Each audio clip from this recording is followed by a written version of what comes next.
नमस्कार मित्रांनो, आपल्याकडे आज एक 9A हँडसेट आला होता। तो टोटली डेड होता। आपण त्याला मल्टीमीटरने चेकिंग वगैरे केले त्यामध्ये, पण VPH व्होल्टेज बनत होतं आणि जे बक व्होल्टेज असतं ते फ्लक्च्युएशनमध्ये होतं। तर आज आपण त्याचा CPU रिव्हॉल्व करून बघणार आहे की आपला प्रॉब्लेम CPU मधून सॉल्व्ह होतो की नाही। त्यासाठी आपल्याकडे क्विक 2008 जी हॉटगन आहे तिचा आपण साइड ग्लू काढण्यासाठी 250 टेम्परेचर ठेवलेला आहे। ज्या वेळेस आपला ग्लू कटिंग होईल त्यानंतर आपण त्याचं 350 म्हणजे 350 व्होल्ट ठेवणार आहे आणि आपला CPU रिमूव्ह करणार आहे।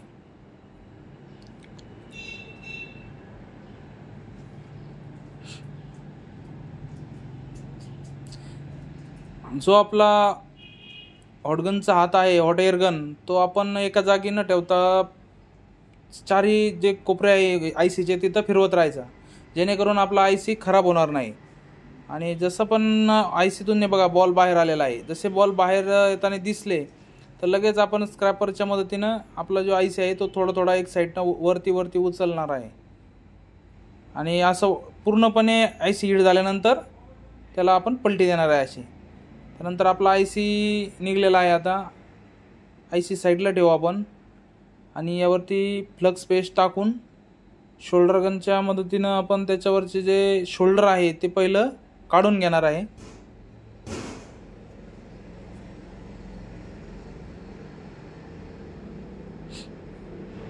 असं शोल्डर काढून घेतल्यानंतर आपल्याला जो ब्लॅक ग्लू असणार आहे तो स्क्रॅपरच्या मदतीनं काढायला सोपा जाईल। पूर्णपणे साईडनं पण काढायचं आहे। आपली जी शोल्डर गन आहे ती एकदम छोटे IC आहे त्यांच्यापर्यंत नाही गेली पाहिजे। साईडनं छोटे IC रजिस्टर कॅपॅसिटर लावलेले आहे, त्याच्या आतच आपली गन जी शोल्डर गन आहे ती फिरवायची आहे।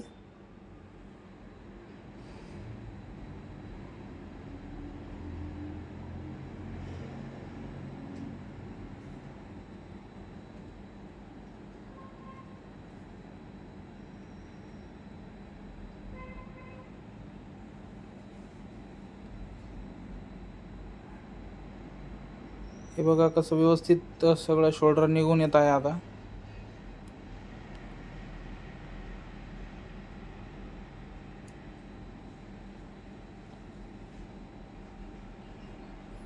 आपण याआधी व्हिडिओ हिंदीमध्ये रेकॉर्ड करत होतो, पण आता आपलं हिंदी परफेक्ट नसल्यामुळे मराठी आपली मातृभाषा आहे, त्यामुळे आपण आता असं ठरवलं की आपण मराठीतच व्हिडिओ बनवणार आहे।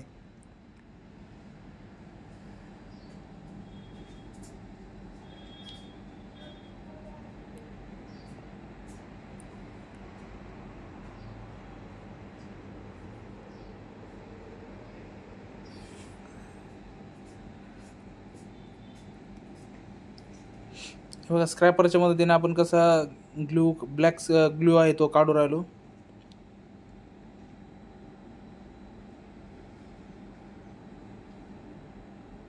याला पण 250 हीट ठेवलेली आहे आपण, त्यावरती पूर्णपणे ग्लू निघत आहे।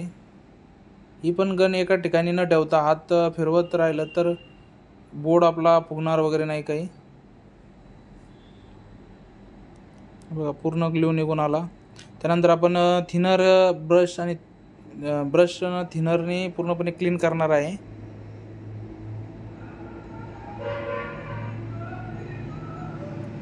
आणि कपड्याच्या मदतीने ते व्यवस्थित पुसून वगैरे घेणार आहे। जो ग्लू राहिलेला आहे तो पूर्णपणे निघून जाईल आणि आपला बोर्ड जो असतो तो पूर्णपणे क्लीन होईल।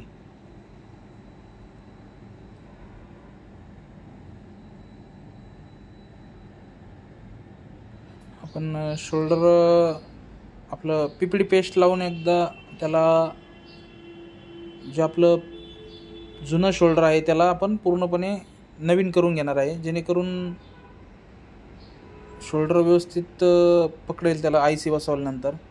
आणि व्यवस्थित क्लीन करून घेऊ एकदा त्याला। आता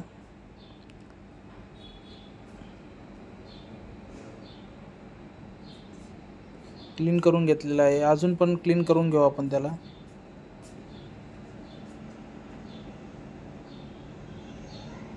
हे बघा पूर्णपणे क्लीन झालेला आहे. आता आपण डी शोल्डरना पण याला क्लीन केलेलं आहे, जेणेकरून जे शोल्डर असलेलं सगळं पूर्णपणे क्लीन झालेलं आहे. आता व्हिडिओ खूप मोठा होईल यासाठी आपण काही भाग कट केलेला आहे, जेणेकरून 30-35 मिनिटाचा व्हिडिओ आपल्याला कमीत कमी वेळात बघता येईल. हे बघा पूर्णपणे क्लीन झालेला आहे. आता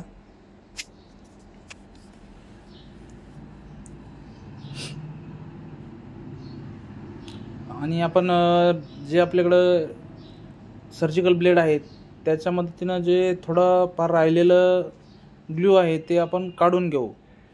आपला IC जेणेकरून व्यवस्थित बसेल, नाहीतर ग्लू जर असला तर तिथं वरती राहील आणि बाकी ठिकाणी खाली जाईल, म्हणजे जे खालचे बॉल आहे ते कनेक्शन होणार नाही. त्यामुळे आपला मोबाईल कदाचित जर तसं जरा ग्लू राहिला तर ऑन नाही होऊ शकत. हे बघा पूर्णपणे निघलेला आहे. आता आपण त्याला आता ब्रशने व्यवस्थित साफ करून घेऊ पुन्हा एकदा. हे झाल्यानंतर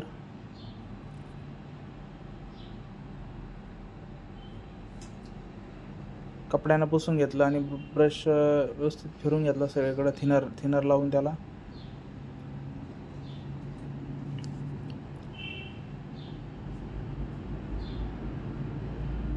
आता आपण IC जो आहे त्याला क्लीन करणार आहे.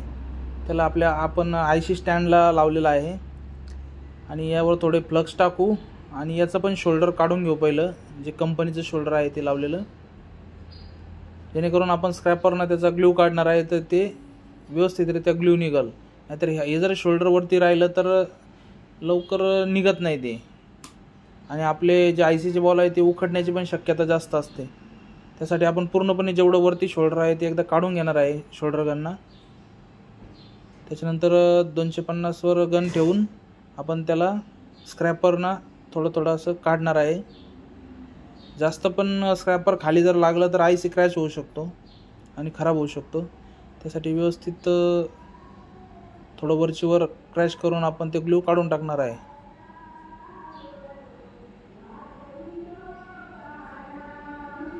हे बघा खूप व्यवस्थित ग्लू निघत आहे.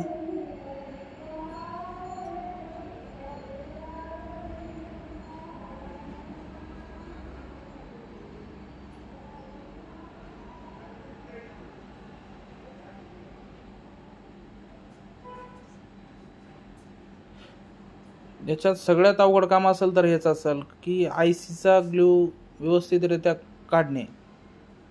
काही लोक ICचा ग्लू काढतानाच IC क्रॅच करून ठेवतात, त्याच्यानंतर मग ते IC नॉट वर्किंगमध्ये जातो, काम करत नाही.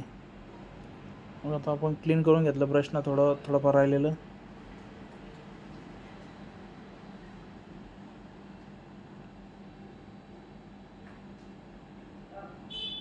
याच्यावर थोडं फ्लक्स टाकून घेऊ आपण आणि थोडी आपली PPDचा वापर करणार आहे याच्यात, जेणेकरून जे शोल्डर आहे कंपनी शोल्डर आणि 183 आपण जे PPD वापरणार आहे ते एकत्र होऊन त्याची जे बॉलची जी IC जी प्रिंट आहे ती व्यवस्थितरित्या हे होईल. आपण आता ICला शोल्डर लावून घेतलेला आहे पूर्णपणे. आपलं PPD जे आहे ते पूर्णपणे लावून घेतलेलं आहे. बॉल बघा गोल झालेला आहे पूर्णपणे. आता टेन्सिल व्यवस्थितरित्या आपल्याला बसवता येईल त्यावर आणि दिसेल पण आपले का टेन्सिल बरोबर बसले का नाही. आता त्याला क्लीन करून घेऊ एकदा आपण ब्रश थिनरना. हे बघा पूर्ण IC आता क्लीन झालेला आहे, कुठं क्रॅच नाही काही नाही. कुठं ब्लॅक ग्लू वगैरे असला थोडाफार तर सर्जिकल ब्लेडनं आपण तो असा क्रॅच पद्धतीने काढून घ्यायचा आहे वरच्यावर. ICला खाली ब्लेड लागता कामा नये. वरच्यावर थोडंफार असलेलं ग्लू काढून घ्यायचा.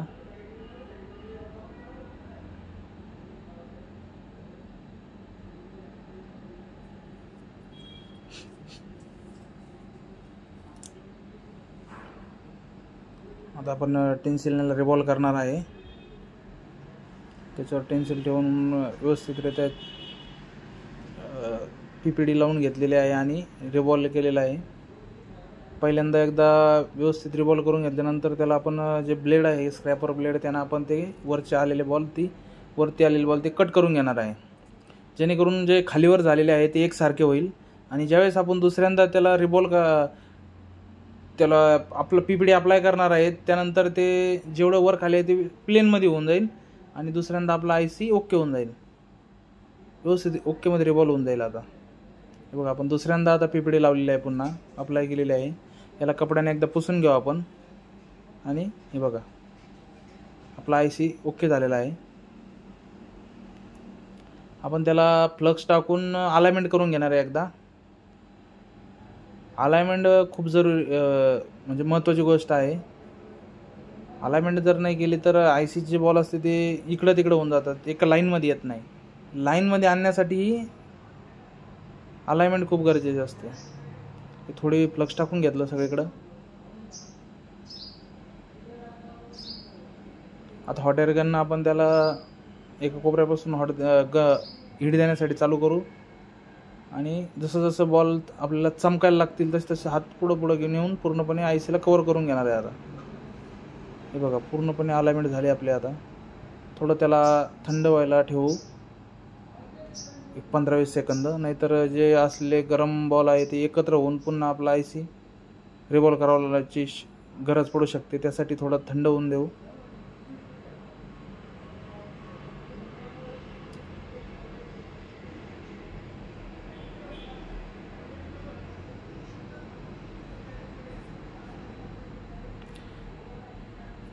आपण याला व्हिडिओ आधी बनवलेला आहे, रेकॉर्डिंग नंतर केलेली आहे, जेणेकरून काम चालू असताना रेकॉर्डिंग करणं शक्यच नाही आहे, कारण की मध्ये कस्टमर येत आहे, कोणी येत आहे, त्यामुळं आधी रेकॉर्डिंग नंतरच व्हॉईस ओव्हर करावा लागतो.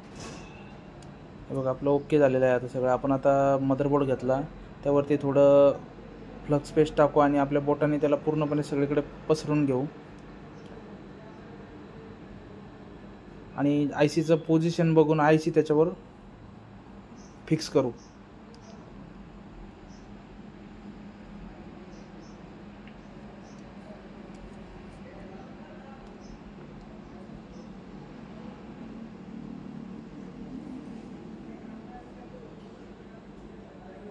IC आपण आता फिक्स करून घेतलेला आहे. याला आता हॉट एअर गननं 350 सेट करून IC बसवण्यासाठी सुरुवात करू आपण.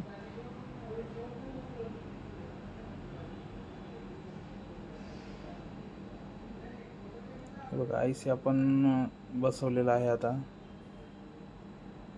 त्याला पुन्हा एकदा फ्लक्स पेस्ट टाकून घ्यायचं साईडनं.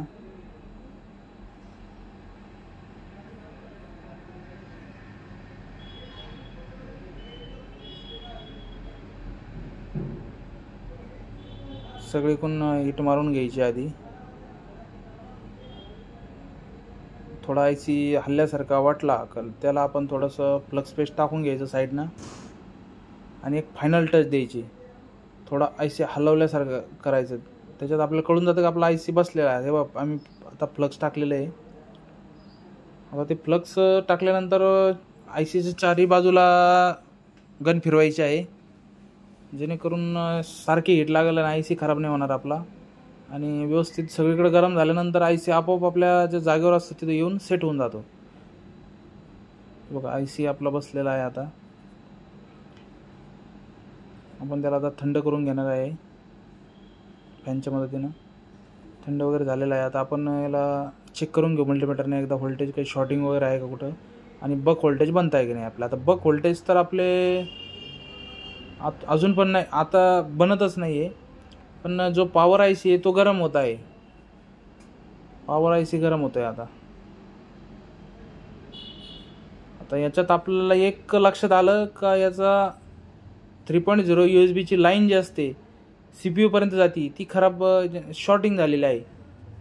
तर आपण याला आता बायपास करणार आहे. आपण CPU लावण्या अगोदर पण तिला मास्किंग करून बंद करू शकत होतो, पण आता आपण हिला आपलं सर्जिकल ब्लेड आहे ते एक कॅपॅसिटर काढून टाकू तिथला आणि तिथं आपण त्याला क्रॅच करून घेऊ. ते पॉईंट तिथून क्रॅच केल्यानंतर आपल्याला CPU पण काढायची गरज नाही आणि पॉवर IC पण काढायची गरज नाही. फक्त दोन्हीचं कनेक्शन जे आहे ते आपल्याला ब्रेक करायचं आहे.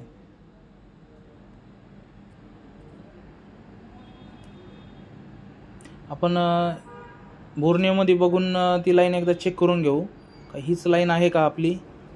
आणि तिचा प्रॉब्लेम जवळजवळ भरपूर हँडसेटमध्ये येतो आहे. हा प्रॉब्लेम CPUचा असतो. CPU आपला काही पार्ट CPUचा खराब झालेला असतो आणि ती 3.0ची लाईन आपल्याला आपल्या USB जे चार्जिंग कनेक्टर असतं तिथपर्यंत आलेली असते.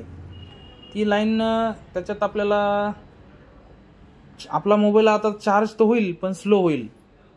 0.6 अँपिअर घेईल फक्त आणि PCला कनेक्ट होणार नाही. जेणेकरून सॉफ्टवेअर मारायचं असेल काय करायचं असेल तर ते करता येणार नाही. आता हे बघा ही लाईन आहे ती USB PMU 3.0 लाईन असती.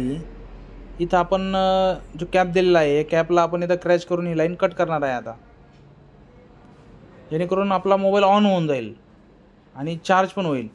आता याच्यामध्ये CPU चेंज करून आपण करू शकत होतो पण कदाचित कस्टमरचा डाटा पण जाईल त्यामध्ये आणि ते जरा थोडं अवघड काम आहे की CPU याचा परफेक्ट भेटेलच आपल्याला. तर आपण हे बघा ही लाईन इथं क्रॅच करून घेतलेली आहे. आता क्रॅच करून घेतली व्यवस्थित आता आणि त्याला आपण थिनरनं साफ करणार आहे. हे बघा कसे दोन्ही कनेक्शन आता ब्रेक झालेलं आहे. तिकडचं ICची बाजू तिकडून आहे आणि कॅपॅसिटरची बाजू इकडून आहे. मध्येच आपण त्याला कट करून टाकलं, व्यवस्थित कट करून घेतलं. बाकी लाईनला आपलं स्क्रॅपर ब्लेड लागतं कामा नये, नाहीतर मोबाईल डेड पण होऊ शकतो. एकच लाईन जी आहे ती आपण कट करून घेतली. आता आपण मोबाईल ऑन करून बघू. हे बघा पूर्णपणे त्याचं लोकेशन वगैरे दाखवत आहे मी. आता आपण बोर्ड फिक्स करून मोबाईल बघू ऑन होतो काय. हे बघा आपला मोबाईल आता चालू झालेला आहे. अशाच नवनवीन व्हिडिओसाठी आपल्या चॅनलला सबस्क्राईब करा, लाईक करा, शेअर करा. थँक्यू.